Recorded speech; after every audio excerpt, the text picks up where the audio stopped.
midday sun beat down mercilessly on the stone courtyard of Buckingham Palace. As the clock crept toward noon, a thick crowd had gathered in front of the palace gates. Phones were raised high, children pointed in awe, and tourists buzzed with excitement. Some were here for the history, others for the perfect Instagram shot, but all of them were drawn to the same thing: the immovable, statuesque figures of the royal guards. Among them stood Elijah Turner, a 31-year-old veteran with eyes that had seen far more than most men his age. 2 tours in Afghanistan, a grueling assignment in Northern Ireland, and years of service to the crown had forged him into a man of steel will and silent pride. That morning, Elijah had risen at 4 a.m., spending every minute preparing his uniform to flawless military precision.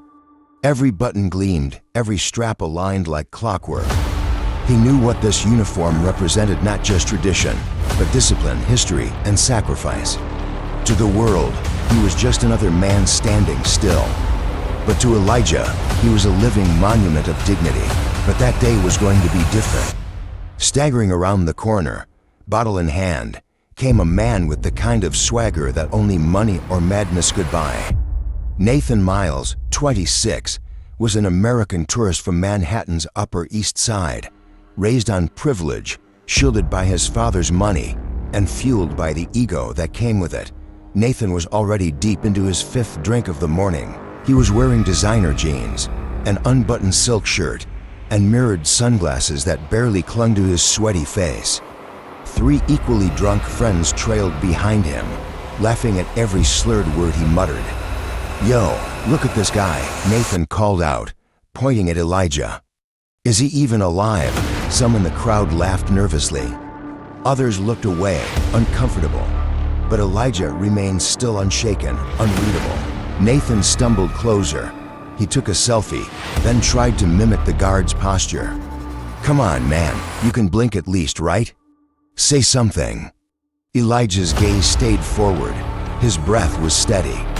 But his mind, sharpened by years of training, was already analyzing every move. The way Nathan swayed, the clenched jaw, the twitch in his right hand. Something was building. A British woman stepped forward from the crowd, her voice stern. "Show some respect, young man. This isn't a game." But Nathan just chuckled, spinning toward her with drunken flair. "Relax, lady. We're just having fun." Then he turned back to Elijah. This time, he stepped in close, too close.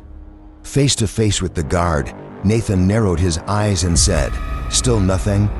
Wow, what a joke." And then it happened. Nathan reeled back and launched a punch straight at Elijah's face. But it never landed. In a blink, the silent figure before him moved. Elijah stepped sideways, twisted his torso, and caught Nathan's wrist midair like he'd done 1,000 times in combat drills. In one fluid motion, he pivoted, pulled, and sent Nathan crashing to the ground. Gasps erupted from the crowd. Phones dropped. People stepped back in stunned silence. Elijah didn't gloat. He didn't break form. He simply returned to his post as if nothing had happened. His eyes forward, his posture perfect. Nathan lay on the pavement, disoriented, his sunglasses shattered, his pride even more so. Before his friends could reach him, palace security arrived. Within seconds, he was in cuffs, still mumbling something incoherent as he was escorted off palace grounds. By the next morning, the footage had gone viral.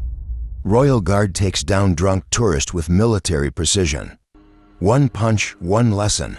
Don't mess with tradition. Stillness has power. Elijah never made a statement. He didn't need to.